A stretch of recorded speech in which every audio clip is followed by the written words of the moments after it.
Hello বন্ধুরা, তোমরা সবাই কেমন আছো?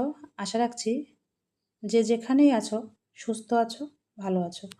আমিও বেশ ভালো আছি। তো চলে আসলাম দুর্দান্ত একটা রেসিপি নিয়ে। আশা রাখছি তোমাদের সবার ভালো লাগবে।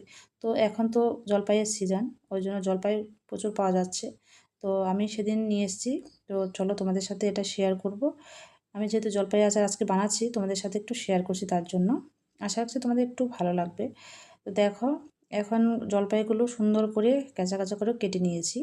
তো তারপরে জলপাইয়ের জন্য যে মশলাটা লাগবে সেটা গোটা জিরে, ধনে, মৌরি, জোয়ান, শুকনো লঙ্কা এগুলো ফ্রাই করে নিয়েছি। তারপরে একটু আর কি গুঁড়ো করে নেব।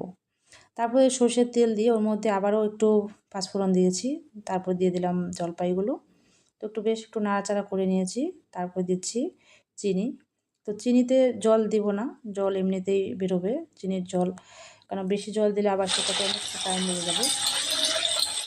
তারপর ওর উপরে দিয়ে দিচ্ছি সমস্ত গুঁড়া মশলাগুলো। বেশি কিছু লাগবে না, হলুদ গুঁড়ো, লঙ্কা গুঁড়ো, কাশ্মীরি লঙ্কা গুঁড়ো, এই তিনটা দিলেই হয়ে যাবে। তারপর নামানোর আগে ওই মশলাটা দিয়ে দেবো। তো একটু বেশ খানিকক্ষণ ধরে নাড়াচাড়া করে তারপরে দিয়ে দিচ্ছি লবণ। তো স্বাদের জন্য লবণ দিচ্ছি। এটা হচ্ছে বিট লবণ, আর হচ্ছে এমনি যে নর্মাল যে লবণটা আছে সেটা। তো বিট লবণ ঘরে না থাকলেও না দিলেও হবে, তো আমার ঘরে যেহেতু আছে আমি দিয়ে দিচ্ছি। তো দেখো বেশ অনেকটা জল উঠেছে। তো জলটা আরেকটু শুকাবো। তারপরে জলপাইটা গলে গেলে এই দেখো অলরেডি গলে গেছে, তার জন্য মশলাটা দিয়ে দিচ্ছি। এই মশলাটা দেওয়ার পরে বেশ খানিকক্ষণ নেড়ে নামিয়ে নেবো, কেন কি একটু ঝোল ঝোল না রাখলে পরে কিন্তু শক্ত হয়ে যাবে, তার করা যাবে না।